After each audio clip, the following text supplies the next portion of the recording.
शुक्लांबरधरं विष्णुं शशिवर्णं चतुर्भुजं प्रसन्नवदनं ध्यायेत् सर्वविघ्नोपशान्तये। शरदिन्दुविकासमन्दहासां स्फुरदिन्दीवरलोचनाभिरामाम् अरविन्दसमानसुन्दरास्यामरविन्दासनसुन्दरीमुपासे। गुरुर्ब्रह्मा गुरुर्विष्णुर्गुरुर्देवो महेश्वरः गुरुर्साक्षात् परं ब्रह्म तस्मै श्रीगुरवे नमः। श्रुतिस्मृतिपुराणानामालयं करुणालयं नमामि भगवत्पादं शङ्करं लोकशङ्करं सदाशिवसमारम्भां शङ्कराचार्यमध्यमाम् अस्मदाचार्यपर्यन्तां वन्दे गुरुपरम्परां। भारतीकरुणापात्रं भारतीपदभूषणं भारतीपदमारूढं भारतीतीर्थमाश्रये विद्याविनयसम्पन्नं वीतरागं विवेकिनं वन्दे वेदान्ततत्त्वज्ञं विधुशेखरभारतीम्। सत्यज्ञानमनन्तं नित्यमनाकाशं परमाकाशं गोष्ठप्राङ्गणरिङ्कणलोलमनायासं परमायासं मायाकल्पितनानाकारमनाकारं भुवनाकारं क्ष्मामानाथमनादं प्रणमत गोविन्दं परमानन्दम्। महभ्यो ऋषिभ्यो गुरुभ्यो नमः। అందరికీ భగవద్గీత జయంతి శుభాకాంక్షలు. భగవద్గీత అన్నది సాక్షాత్ ఆ పద్మనాభుడు శ్రీకృష్ణ పరమాత్మగా అవతరించినప్పుడు జనులందరినీ ఉద్దేశించి అర్జునుడిని నిమిత్త మాత్రముగా పట్టుకుని అనేకానేకముల ఉపనిషత్తు వేదసారములు జ్ఞానము సారము అవన్నీ కలిపి చక్కగా బోధించి ఉన్న ఒక గొప్ప గ్రంథము. జగద్గురువులు కూడా ఈ మధ్య చెప్పారు, ఈ భగవద్గీత యొక్క ప్రాముఖ్యత ఏమిటి అంటే ఏ గ్రంథానికి కూడా జయంతి అన్నది లేదు. అలాంటిది భగవద్గీతకి అక్కడ గ్రంథానికి జయంతి అన్నది ఒకటి మనం జరుపుకునే ఒక గొప్ప భాగ్యం ఉంది. అంటే ఏమిటి అంటే ఆ గీతని ఇచ్చిన భగవానుడు, రెండు వేరే కాదు. భగవానుడు గీత యొక్క రూపంలోనే మనతో మాట్లాడుతూ ఎల్లప్పుడూ ఉంటున్నాడు అన్నది చక్కగా మనం అర్థం చేసుకోవాలి. ఏమిటి భగవద్గీత మనకి చెప్తోంది? ఎన్నో గీతలు మనకి ఉన్నాయి, అటు మహాభారతంలో, భాగవతాదుల్లో, ఇతర పురాణాల్లో. అయినా భగవద్గీత యొక్క ప్రత్యేకం ఏమిటి అంటే గీత అన్న నామంతోనే ప్రతి గీత కూడా జ్ఞానమునే చెప్పబడుతూ ఉన్నదన్నమాట. ఆ జ్ఞానము ఏమిటి అంటే జీవుడు ఈశ్వరుడు ఒకటే. నీవు సుఖివి దుఃఖివి అనుకునే ఒక శరీరమో ఆ దేహాత్మవో కాదు, దీనికి అతీతముగా ఉన్న సచ్చిదానంద పరబ్రహ్మవు అన్న జ్ఞానాన్ని ఏ గ్రంథం ఇస్తుందో దానికి గీత అన్న పేరు మనము చెప్పుకోవచ్చు. మీరు ఇప్పుడు ఎప్పుడైనా పరిశీలిస్తే అన్ని గీతలు కూడా ఇవే చెప్తూ ఉంటాయన్నమాట. మనం భగవద్గీత మహాత్మ్యం చదువుకునేటప్పుడు ఒక శ్లోకాన్ని తలుచుకుంటూ ఉంటాం. ఏమిటి అంటే గీతాసు గీతా కర్తవ్య కిమన్యై శాస్త్ర విస్తరై యా స్వయం పద్మనాభస్య ముఖపద్మాత్ నిస్సృత అని. అంటే ఈ భగవద్గీత ఎంతో గొప్పగా చెప్పబడింది. ఎందుకు అంటే గొప్పదైన మహత్తరమైన శ్రేయోమార్గమైన మోక్ష పదం గురించి చెప్పబడింది. దాని గురించి చెప్పబడే యొక్క గ్రంథము. ఇంకా ఇది ఉండగా వేరే శాస్త్రాలు ఎందుకు అంటే వేరే శాస్త్రాలు ఇక్కడ చెప్పబడేవి లౌకిక ప్రయోజనాలు ఇచ్చే ఇతర శాస్త్రాలు దేనికి నాకు అంటే శ్రేయోమార్గము ప్రేయోమార్గము అని ఉంటాయి. ప్రేయోమార్గములో నాకు ఏదో కామ్యము కావాలి, ఏదో పని కావాలి, ఏదైనా నా కోరికలు తీరాలి, ఇలాంటివి అన్నమాట. అలాంటిది ఎందుకు? అంతిమమైన ఆత్మజ్ఞానము బ్రహ్మానందము పొందే ఒక గొప్ప అవకాశము ఇంత గొప్పగా చెప్పబడిన ఈ గీతలో ఉంది కదా, అందుకని ఇతర శాస్త్రాలు అవసరం లేదు అని ఇక్కడ అర్థం. అలాగే ఇంకా ఇంత విలువ దీనికి ఎందుకు వచ్చింది, ఇంత మహాత్మ్యము దీనికి ఎందుకు వచ్చిందంటే యా స్వయం పద్మనాభస్య ముఖ పద్మాత్ వినిసృత. సాక్షాత్ పద్మనాభుడు అంటే బ్రహ్మగారి యొక్క తండ్రి అయిన ఆ శ్రీ మహావిష్ణువు యొక్క నోటి వెంబడి నుంచి జారువాలిన చక్కటి ఈ అమృత గుళికలు అన్నమాట ఈ భగవద్గీత. అందుకని దీనికి అంత శక్తి మహాత్మ్యము వచ్చింది. అందుకు ఈ యొక్క గీతనే మనకి పరమ ప్రయోజనమైనది అని తెలుసుకోవాలి. అందులో వీటిలో ఏముంది అని మనం తెలుసుకుంటే అక్కడే చెప్పారు, సర్వోపనిషదో గావో దోగ్ధ గోపాలనందన పార్థోవత్స సుధీర్భోక్త దుగ్ధం గీతామృతం మహత్ అని దాని యొక్క విషయాన్ని ఎంతో గొప్పగా చెప్పారు. ఈ యొక్క శ్లోకాన్ని మనం చూసుకుంటే కూడా భగవద్గీత యొక్క నిర్మాణం ఎలా ఉన్నది అన్నది తెలుస్తుంది అనమాట. సర్వోపనిషదో గావో ఇక్కడ ఒక ఉదాహరణ ఇస్తున్నారనమాట. ఏమి చెప్తున్నా అంటే సర్వ ఉపనిషత్తులు అంటే ఉపనిషత్తులు అంటేనే జ్ఞానకాండ. ఆ ఉపనిషత్తులన్నీ కూడా ఒక ఆవు రూపాన్ని ధరించాయిట. సర్వోపనిషదో గావో దోగ్ధ గోపాలనందన. అయితే ఆ ఆవు నుండి పాలు పితుకుతున్నారు ఎవరు అంటే గోపాలనందనుడు. గోపాలనందనుడు అన్న పేరుతో ఎన్నో అర్థాలు ఉంటాయి. సాక్షాత్తు కృష్ణ పరమాత్మ అందున మన ఇంద్రియాలకి అధిపతి అయిన ఆ సాక్షాత్ బ్రహ్మమే, ఆ పరమాత్మగా అక్కడ కూర్చుందనమాట. ఆ ఉపనిషత్ ప్రతిపాదిత బ్రహ్మమే ఆ ఆవు దగ్గర కూర్చొని పాలుని తీస్తున్నాడనమాట. దేనికి అన్నది చూస్తే పార్థో వత్సః, అంటే ఆవు దానంతటది పాలు అలా ఇవ్వదు, దానికంటూ ప్రీతి ఉండాలి. ఆవుకి ఎవరంటే ప్రీతి అంటే దాని యొక్క వత్సము, దూడ అంటే ప్రీతి. ఇక్కడ దూడ ఎవరు అంటే పార్థో వత్సః, ఆ పార్థుణ్ణి చూపెట్టి నిమిత్త మాత్రముగా ఆ పార్థుణ్ణి పెట్టి పాలు పితుకుతున్నాడనమాట. ఏమిటా పాలు అంటే పార్థోవత్స సుధీర్ భోక్త. మరి ఆ పాలు కేవలం ఆ గోవు యొక్క పిల్లకేనా అంటే కాదు, దానికి కూడా సుధీర్ భోక్త, మిగతా దానికి ఇవ్వగా ఉన్న పాలు మిగతావన్నీ కూడా సర్వులకు, చక్కటి బుద్ధి కలిగిన వారికి, శ్రద్ధాభక్తులు కలిగిన వాళ్ళందరికీ కూడా ఆ పాలు వస్తాయి. ఏమిటా పాలు అంటే గీతామృతం మహత్, అంటే అమృత తత్వమైన, అంటే ఇంకా చావుని జయించేది అంటే ఏమిటి, నేను చావు అని ఎప్పుడు అనుకుంటాం, ఈ దేహాత్మ భ్రాంతి ఉన్నప్పుడు అనుకుంటారు. అలాంటి భ్రాంతి పోయి అమృత తత్వాన్ని కలిగించే ఒక గొప్ప జ్ఞానం ఇచ్చే ఆ గీత, అది ఆయన తీస్తున్నాడనమాట. అలాంటి పాలు వస్తున్నాయి ఆ ఆవులోంచి అని తో గొప్పగా ఈ యొక్క శ్లోకంలో చెప్పబడి ఉంది. ఇక్కడ మీరు చూస్తే ఒక గోపాలకుడు ఆవు యందు పాలుని పితుకుతున్నాడు, ఒక వత్సని చూపిస్తున్నాడు. దాని నుంచి వచ్చింది ఏమిటి అంటే అమృతతత్వమైన గీత అన్న జ్ఞానానికి సంబంధించిన ఒక గ్రంథము వెలువడింది. ఇక్కడ చూసారా, పాలు పితకడము అన్న విషయం ఏమిటి అంటే కర్మకాండ. సాధన చేయాలి ఎవరన్నా కూడా. ఎలా చేయాలి, సాధన చేస్తున్నాను వస్తుందా ఫలితం, అలా రాదు. ఆ ఉపనిషత్తులు కూడా దాని యొక్క విషయాన్ని ఆ సాధకుడికి అందించాలి అంటే ఆ భగవత్ తత్వం యందు శ్రద్ధాభక్తులు ఉండాలి. అందుకే వత్స, పార్థో వత్సః, ఆ వాత్సల్యము భగవంతుడికి మన యందు ఎందుకు కలుగుతుంది అంటే, ఒకటి మనం శరణాగతి పొందాలి, భక్తి శ్రద్ధలతో ఉండాలి. కేవలం అప్పుడే ఆ యొక్క తత్వము మనకు అవగతం అవుతుంది. కర్మ చేస్తూ భక్తి శ్రద్ధలను పెంచుకుంటూ ఉండగా ఏమి వెలువడుతుంది, అంతిమముగా వెలువడేది చక్కటి బుద్ధి మాంద్యము, చక్కటి కుశలత్వం పెరిగి ఆ బుద్ధి కుశలత్వంతో జ్ఞానం అన్న తత్వాన్ని వీడు అవగతం చేసుకోగలడు సాధకుడు. దానివల్ల అమృత తత్వాన్నే పొందగలుగుతూ ఉంటాడనమాట. దాన్ని బట్టి భగవద్గీతలో నిర్మాణం ఎలా ఉందంటే కర్మ, భక్తి, జ్ఞానములు చెప్పబడి ఉన్నాయి. కర్మ, భక్తులు అవన్నీ కూడా మనకి పురుషార్థాల్లో ధర్మ, అర్థ, కామములు దగ్గర ఉన్న ఈ మోక్షం అన్నది జ్ఞానమే ఇస్తుందన్నమాట. అందుకే జ్ఞానాదేవత కైవల్యం అని చెప్పబడుతూ ఉంది. అంత గొప్పగా ఎప్పుడు కూడా ఈ భగవద్గీతని మనం చూడాలి. భగవద్గీతని మనము నిత్యము కూడా ఆరాధించాలి, ఆరాధిస్తూ దాన్ని చదువుకుంటూ ఉండాలి. శంకర భగవత్పాదాచార్యుల వారు కూడా భగవద్గీత కించిదధీత అని అన్నారనమాట. కొంచెమైనా కూడా భగవద్గీత నిరంతరము చదువుకుంటూ ఉండండి అని చెప్పారు. అట్లాగే ఈ భగవద్గీతకి సాక్షాత్ శంకరాచార్యుల వారు భాష్యాన్ని ఇచ్చారు. ఎంత గొప్పగా ఉంటుందో ఆ భాష్యము. ఎన్నో విషయాలు సామాన్యంగా చదివితే మనకు అర్థం కాదు. శంకర భగవత్పాదాచార్యుల వారి భాష్యాన్ని ఆధారంగా తీసుకుంటేనే దానిలోని మర్మములు, గొప్ప గొప్ప రహస్యములు, విషయములన్నీ కూడా మనకు అవగతమవుతూ ఉంటాయన్నమాట. అంతటి గొప్ప భగవద్గీత శంకరాచార్యులు వారు రాస్తూ కూడా చెప్పారు, భగవంతుడు సృష్టిని 2 విధాలుగా చేసి ఉన్నాడు. అది ఏమిటి అంటే కర్మ మార్గము, జ్ఞాన మార్గంలో వెళ్ళింది సృష్టి. జ్ఞాన మార్గంలో వచ్చిన వాళ్ళు సనక సనందనాదులు మొట్టమొదట. వారు నివృత్తి మార్గము, అంటే మేము ఈ సంసారములో ప్రవర్తిల్లము, మేము జ్ఞానమే పరబ్రహ్మ తత్వాన్నే అనుభవిస్తూ ఆ ఆనందమయముగానే ఉంటాం మేము అని వెళ్ళిన వాళ్ళు. రెండవ వారు ఎవరు వచ్చారు అంటే ప్రజాపతులు, ఋషులు వచ్చారు. వారి గురించి వేదము అవన్నీ ఇవ్వబడింది అనమాట. దాంట్లో వేదము అంటే ధర్మము ఏది అన్నది తెలుస్తుంది, అధర్మము చేయకూడదు అన్నది తెలుస్తూ ఉంటుంది అనమాట. రాను రాను కాలములో ఈ అధర్మము ఎందుకు పెచ్చు పెరిగింది అంటే వీరు మోహానికి గురయ్యి కోరికలలో ఉండిపోయి జ్ఞానము, బుద్ధి సరిగా పనిచేయక వీరు అజ్ఞానులయ్యి, అంటే సంసారంలోనే ఉండి అప్పుడు ఈ మోహానికి గురైనారు. అందుకని ఈ దుఃఖాన్ని అనుభవించవలసి వస్తుంది అని తెలుస్తోంది అన్నమాట. అందుకే అప్పుడప్పుడు కూడా భగవంతుడు యథా యథా హి ధర్మస్య గ్లానిర్భవతి భారత అని కూడా చెప్పారు. ఎప్పుడెప్పుడైతే ధర్మానికి గ్లాని ఏర్పడుతుందో భగవంతుడే స్వయముగా వచ్చి ధర్మ సంస్థాపనం చేస్తూ ఉంటాడు అని తెలుస్తోంది. తర్వాత ఇంత గొప్ప విషయం ఎప్పుడు జరిగింది అంటే ద్వాపర యుగాంతములో.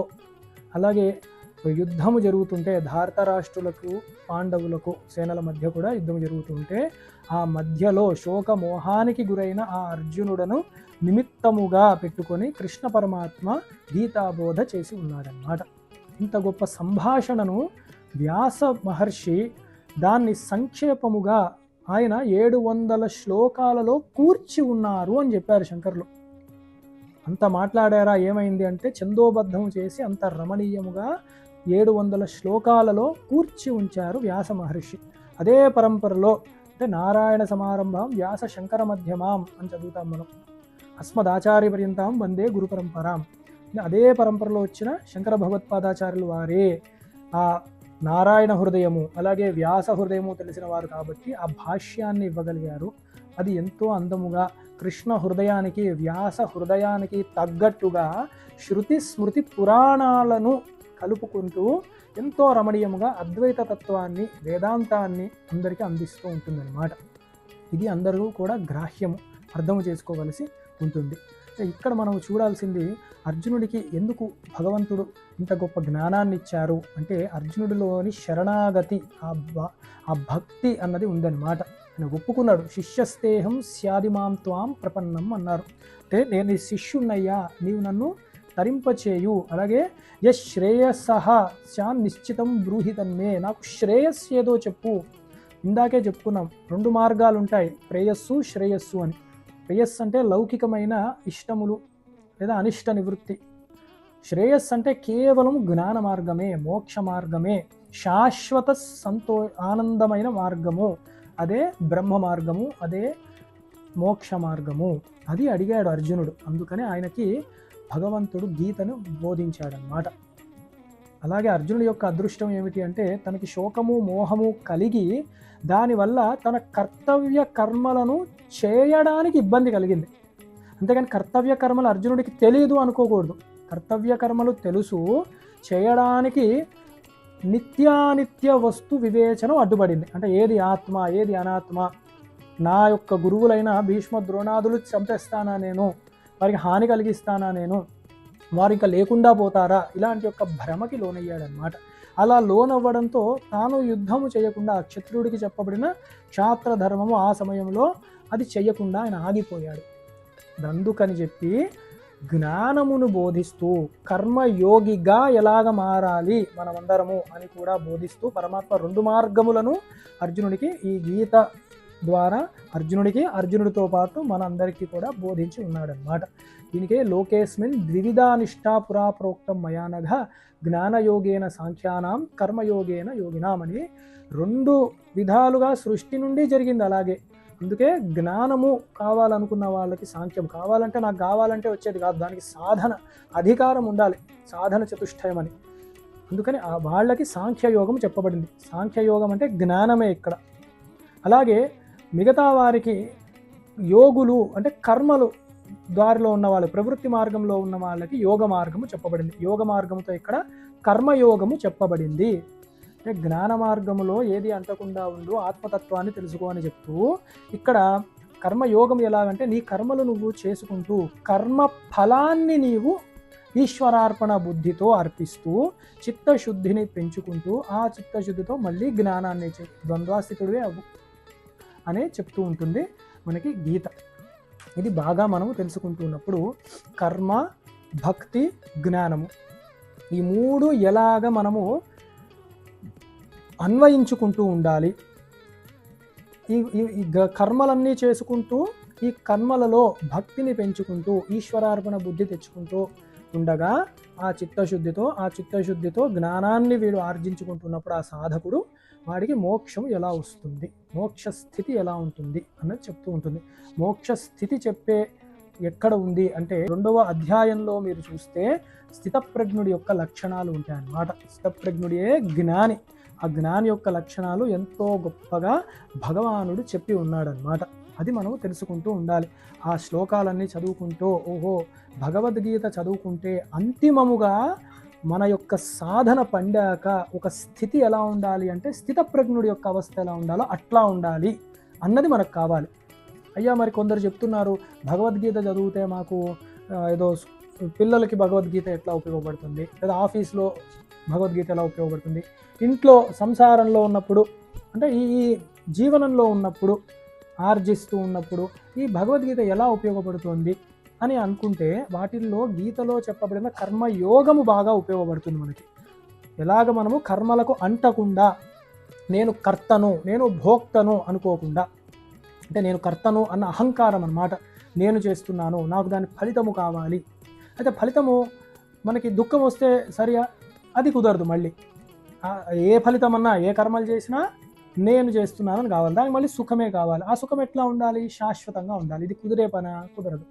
ఎందుకంటే ఈశ్వరుడు నిర్ణయిస్తాడు మన జన్మలు బట్టి ఏ కర్మలు, ఏ ఫలాలు ఏ సమయంలో ఎలా వస్తాయి అని. కర్మ ఫలదాత భగవంతుడు కాబట్టే కర్మ ఫలములను ఈశ్వరార్పణ బుద్ధితో మనము చేస్తూ ఉండగా అప్పుడు ఆ చిత్తశుద్ధితో కర్మలు కర్మయోగముగా మారుతూ ఉంటాయన్నమాట. అది మనం గీతలో మనలాంటి లౌకికులందరం నేర్చుకోవాల్సింది. దానితో ఆపేయకూడదు. దానితో పాటు చిత్తశుద్ధి ఏర్పడుతూ ఉండగా జ్ఞానాన్ని ఆర్జిస్తూ ఉండాలన్నమాట. ఇది మనం చేయవలసిన చక్కటి సాధన. ఇది మనం చేసుకోవాలి. చిత్తస్య శుద్ధయే కర్మ కృతజ్ఞస్య నివృత్తయే. కర్మలు అందుకు చేస్తున్నాయని యోగశాస్త్రం చెప్తోంది. అందుకు మనం దాన్నే అవలంబిస్తూ ఉండాలి. అలాగే భక్తితో నిరంతరము, గీత అంటేనే భక్తి. అది ఎక్కడ పడితే అక్కడ పెట్టే పుస్తకం కాదు, ఎక్కడ పడితే అక్కడ తీసుకెళ్లే పుస్తకం కాదు. ఎంతో గౌరవము, మర్యాద, నా భగవంతుడి యొక్క మాటలవి అని శ్రద్ధగా, దాన్ని కూడా పూజనీయమైన భావనతో దాన్ని స్మరిస్తూ నిత్యము ఒక శ్లోకమన్నా చదువుకుంటూ ఉండాలన్నమాట. భగవత్ వాక్యం అది, ఋషి ప్రోక్తం అది. అందుకని దాని యొక్క ఫలము ఎలాగూ ఉండనే ఉంటుంది. అందుకు భక్తితో ఉండాలి. అందుకే భగవంతుడు అతి సులభుడు కాబట్టే పత్రం పుష్పం ఫలం తోయం యోమే భక్త్యా ప్రయచ్చసి అన్నాడు. భక్తి ఉంటే చాలయ్యా నీకు అన్నాడు. ఏదో ఆర్భాటాలు చేయక్కర్లేదు, ఏవేవో చేయక్కర్లేదు, ఏదేదో తీసుకురావక్కర్లేదు. మోహానికి గురి చేస్తుంది అలాంటిదే మనకు. అందుకే చాలా జాగ్రత్తగా ఉండాలి. మనం ఈ భగవద్గీతనే పట్టుకొని మళ్ళీ మోహంలోకి వెళ్ళకూడదు. ఎంత నిరాడంబరంగా ఉండాలని చెప్తోంది గీత, అలా ఉండాలన్నమాట. అట్లాగే ఈ భగవద్గీత అసలు ఎవరికి ఇవ్వాలి అన్నది కూడా మనకి చెప్పారన్నమాట. గీతలోనే ఒక చోట ఈ భగవద్గీత ఎలా ఇవ్వాలి, ఎవరికి ఇవ్వాలి, ఎవరు గీతని పట్టుకోవడానికి అధికారుడు అని చెప్పారు అన్నది మీరు చూస్తే 18వ అధ్యాయంలో 67వ శ్లోకంలో స్పష్టంగా చెప్పారు భగవానుడు. ఏమన్నారంటే, ఇదం తే నా తపస్కాయ నా భక్తాయ కదాచన నచా శుశ్రూషవే వాచ్యం నచమాం యోభ్యసూయతి. ఎంత స్పష్టంగా భగవంతుడు చెప్పాడంటే, ఎక్కడ పడితే అక్కడ పంచడానికి, అట్లా ఇవ్వడానికి కాదు భగవద్గీత. ఇదం తేనా తపస్కాయ, తపస్సు లేని వాడికి ఇవ్వద్దన్నాడు భగవంతుడు. ఏమిటి తపస్సు అంటే? శృణ్వన్ తపః, అది వినాలన్న మక్కువ ఉండాలి. తప ఆలోచనే అని కూడా చెప్తుంది శాస్త్రం. అంటే చక్కటి ఆలోచన కలిగి ఉండాలన్నమాట. ఏమిటి బ్రహ్మ పదార్థం ఏమిటి, నేను ఏమిటి అన్న ఆ నిత్యానిత్య వస్తు విచారణ అన్నది ఉండాలి. ఆ యోగ్యత ఉండాలి. వాళ్ళకి భగవద్గీత ఇవ్వాలి, లేకపోతే ఇవ్వద్దని చెప్పాడు భగవానుడే. అలాగే నా భక్తాయ, భక్తులు కానివాడికి ఇవ్వద్దన్నారు. అంతేగాని బలవంతాన ఎవరినో భక్తిలోకి లాగాలని పెట్టుకోవద్దు. వాడంటూ భక్తి ఉండాలి, ఆ స్పందన ఉండాలి, ఆ ఆర్ద్రత భావన ఉండాలి, ఆస్తికత్వం ఉండాలి. నాకు నమ్మకం ఉంది వేదం యందు, శాస్త్రం యందు, భగవానుడి యందు అన్నవాడు భక్తుడు. ఎంత నిరాడంబరంగా ఉంటే వాడు భక్తుడు. కొందరు అంటారు, మా గుళ్ళులో భలే వైభవంగా ఉంటాయి, భలే డెకరేట్ చేస్తాం, భగవంతుడు చూడరు. పత్రం పుష్పం ఫలం తోయం యోమే భక్త అన్నారు ఆయన. యోమే భక్త ప్రయచ్చతి. భక్తి ఉంటేనే చూస్తాం, నువ్వు ఇంత చేశాను అంత చేశాను, ఆయనకు అదే అనవసరము. భక్తి ఉందా? భక్తి కళ్ళకు కనపడుతుందా? 10 మంది కూర్చొని భజనలు చేయడం, డాన్సులు వేయడము, ప్రోగ్రాములు పెట్టడం, ఇదా భక్తి? అది కూడా కాదే. భక్తి అన్నది మనకి భగవంతుడికి మాత్రమే తెలిసిన ఒక మంచి గుణం. అది స్పందన, మనస్సులోని స్పందన శక్తి, ఆనందము. యథార్థానికి భక్తుడు ఎక్కువ మాట్లాడలేడు. కళ్ళల్లోంచి నీళ్ళు వచ్చేస్తాయి ఆ భగవత్ తత్వాన్ని చూస్తే, ఆనంద బాష్పాలన్నమాట. అలా ఉంటాడు భక్తుడు. ఇప్పుడు భక్తి పేరుట ఏమేమో నడుస్తున్నాయి, సరే వాటి జోలికి వెళ్ళక్కర్లేదు. కానీ అసలైన భక్తి తత్వాన్ని తెలుసుకోండి. ఇది తెలుసుకోవాలి అంటే నారద భక్తి సూత్రాలలో నారదుడు ఏం చెప్పాడో తెలుసుకోవాలి. శాండిల్య భక్తి సూత్రాలు ఉన్నాయి, దానిలో భక్తికి నిర్వచనం ఏమిటో తెలుసుకోవాలి. అలా మనం ఉన్నామా అని మనకి మనం తెలుసుకోవాలి. అందున ఉదాహరణ చెప్పాలంటే ఒక ప్రహ్లాదుడు, ధ్రువుడు, మార్కండేయుడు, ఉపమన్యువు, శంకరాచార్యులు వారు, వీరు భక్తులంటే. వారి వాంగ్మయం చూడండి, వారి కథలు చూడండి, వారి యొక్క భక్తి చూడండి ఎలా ఉన్నారో. అది అన్నమాట భక్తి. అలా ఉండగలుగుతున్నామా అని తెలుసుకుంటే భక్తి అన్నది మనకు అర్థమవుతుంది. అలాగే నచా శుశ్రూషవే వాచ్యం, ఇక్కడ శుశ్రూషవే వాచ్యం అన్నప్పుడు అసలు వినాలన్న కోరిక రావాలన్నమాట. ఇక్కడ వినాలన్న కోరిక కావాలి, నాకు భగవత్ తత్వం తెలియాలి అని. అందుకే గీతలోనే ఒక చోట భగవంతుడు చెప్తాడు అసలు ఎలా ఉండాలంటే గురువు దగ్గరికి వెళ్ళాలి. గురువు దగ్గరికి వెళ్ళి వీడు చాలా శ్రద్ధాభక్తులతో గురువుగారి దగ్గర శాస్త్రాన్ని నేర్చుకోవాలి, ఆ తత్వము తెలుసుకోవాలి. అదే చెప్తూ తద్విద్ధి ప్రణిపాతేన పరిప్రశ్నేన సేవయ ఉపదేక్షంతు తే జ్ఞానం జ్ఞానిన తత్వదర్శిన అన్నారు. అంటే ప్రణిపాతము చెయ్యాలి గురువు, అలా అంతటి గురువు దగ్గరకు వెళ్ళి తద్విద్ధి ప్రణిపాతేన పరిప్రశ్నేన సేవయ, చక్కటి ప్రశ్నలు అడగాలి, వాదనలు కాదు. ఇక్కడ భగవంతుడు నీకు తెలుసా, వాళ్ళ ఇవి గొప్ప, వాళ్ళు గొప్ప, వీళ్ళు గొప్ప, ఇవి కాదు అక్కడ వచ్చేది. అయ్యా ఈశ్వర తత్వము నాకు తెలుసుకోవాలండి, తెలుసు భగవంతుడు ఉన్నాడు, అంతటా ఉన్నాడు. అంతటా ఎలా ఉన్నాడండి భగవంతుడు? నాలో కూడా ఉన్నట్ట ఎలా తెలుసుకోలేకపోతున్నాను? పురాణాల్లో అంత గొప్ప ఋషులు ఎలాగ తపస్సు చేశారు, ఆ మార్గం ఏమిటి? అలాగ తత్వం తెలుసుకోవాలి. మరి ప్రశ్నేన సేవయ, చక్కటి ప్రశ్నలు అడగాలన్నమాట. ఎప్పుడు వీళ్ళు గొప్ప, వాళ్ళు గొప్ప ఇలాంటి వాదనలు కాదనమాట. అదే శంకర్లు కూడా అంటారన్నమాట, దుస్తర్కాత్ సువిరమ్యతాం శృతిమతస్తర్కోనుసంధియతాం, శాస్త్ర సమ్మతమైన తర్కము చేయాలి.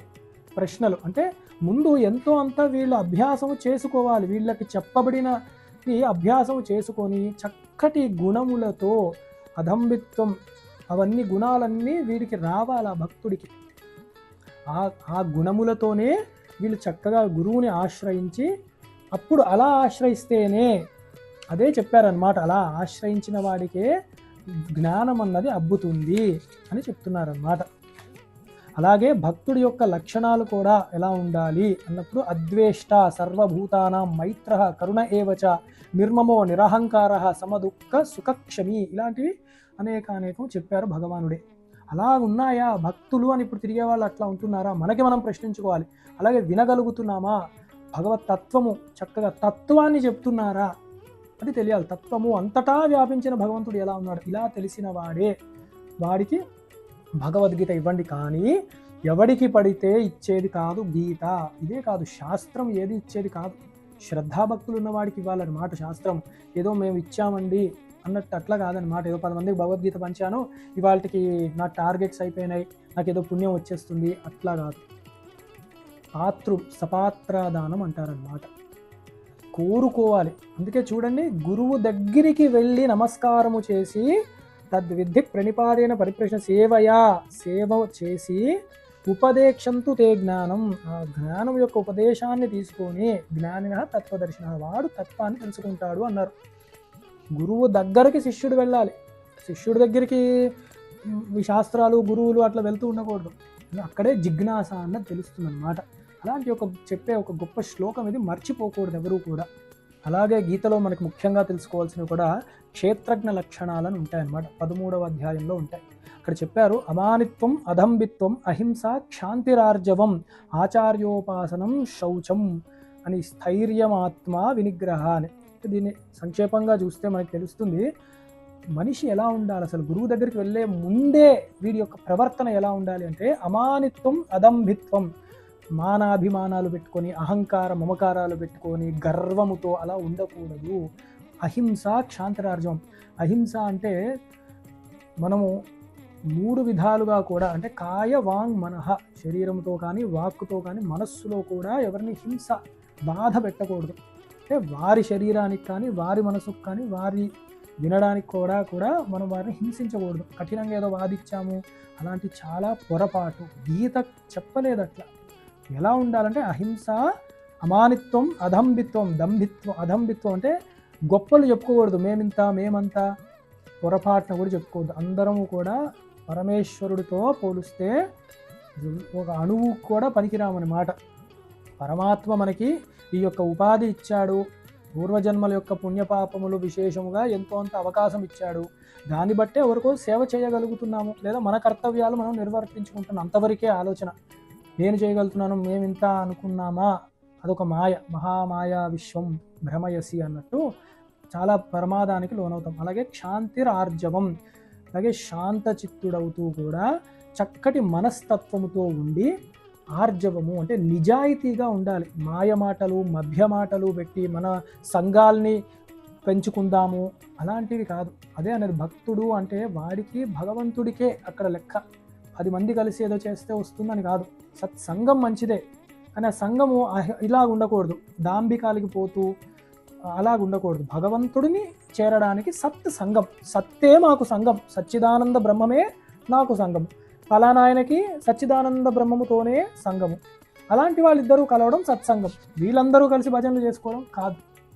అట్లాగే ఆచార్యోపాసనం, ఇలాంటి పైగుణాలు ఉన్నాక అంటే ముందు వాడు అహంకార మమకారాలు విడిచిపెట్టి, అలాగే శాంతి కొంచెమైనా వాడు పొంది, నిజాయితీ ఉండగా, గురువు యందు శ్రద్ధాభక్తులు ఉండగా, శాస్త్రము యందు శ్రద్ధాభక్తులు ఉండగా, వాళ్ళు ఆ మనిషి అప్పుడు ఆచార్యోపాసనం, ఆచార్యుడికి సేవ చేయడానికి యోగ్యుడు.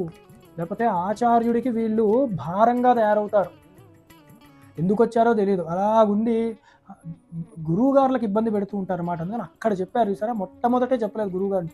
ఇది కనీసం మనకి మనం నిజాయితీగా అహంకారమే విడిచిపెట్టాలి. అవి కూడా గురువే చెప్పాలంటే కుదరదు. అక్కడ నిజాయితీగా ఉండాలి, మంచిగా బ్రతకాలి, సద్భావనలు ఉండాలి, అహింస అనే ఆర్జవాన్ని అవన్నీ చూసుకుంటూ ఉండాలి మనము.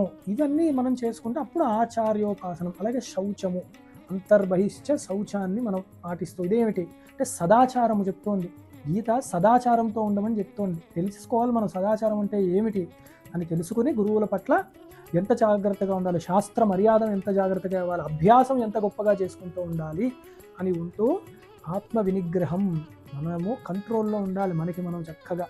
అప్పుడు ఆ పరమాత్మ తత్వాన్ని తెలుసుకుంటూ ఉండాలన్నమాట. ఇవి అన్నీ భగవద్గీత చెప్తోంది. ఇవి వదిలేసి ఏవేవో చేస్తామంటే కుదరదు. ఇవన్నీ చేసుకుంటూనే ఉండాలన్నమాట. ఇవన్నీ మనకు చెక్ లిస్ట్లా పెట్టుకొని అవన్నీ సాధన చేసుకుంటూ ఉంటే ఆ భగవంతుడి యొక్క కృపా కటాక్షలు అతి తొందరగా తెలుస్తుంది. అందుకే చదవడము చాలా గొప్పది. ఈ కాలంలో భగవద్గీత మొత్తం నోటికి వచ్చిన వాళ్ళు ఎంతోమంది ఉన్నారు. వాళ్ళందరికీ నమస్కారాలు. ఎంతో గొప్ప సాధన అది. అలా చేయడం చాలా గొప్ప విషయం. దాంతోపాటు మేము అలా చేయలేమండి, చేయలేనప్పుడు ఉన్నంతలో చదువుకోవడమే, ప్రయత్నం చేయడమే, దాని తత్వతః తెలుసుకోవాలన్నమాట భగవద్గీతని. అలా తత్వముతో భగవద్గీతను తెలుసుకొని దాని అంతరార్థాన్ని తెలుసుకుంటూ ఉన్నప్పుడు దాని యొక్క ప్రభావము అతి త్వరగా మన యందు పడుతూ ఉంటుందన్నమాట. అప్పుడు ఆ భగవత్ తత్వము తెలుస్తుంది, భగవంతుడికి దగ్గరగా అవుతాము. ఆ భగవంతుడు మనకి అభిన్నముగా ఉన్నాడు.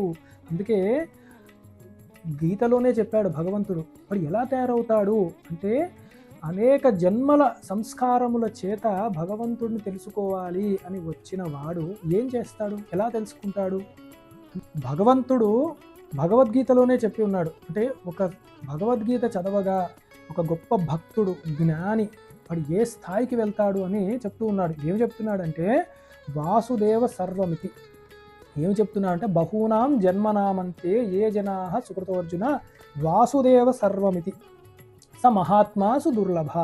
అంటే అంతటా ఉన్నది ఆ వాసుదేవుడే, వేరే లేదు. వాసుదేవుడు తప్ప వేరే పదార్థమే లేదు అన్న జ్ఞానము భగవద్గీత చదివిన వాడికి, భగవత్ తత్వాన్ని ఎరిగిన వాడికి తెలుస్తుంది అని భగవంతుడు చెప్పాడు గీతలోనే. వాసనాద్ వాసుదేవస్య వాసితం తే జగత్రయం సర్వభూత నివాసోసి వాసుదేవ నమోస్తుతే. ఇదే విష్ణు సహస్రనామంలో అందరికీ అలవాటు ఉన్నది.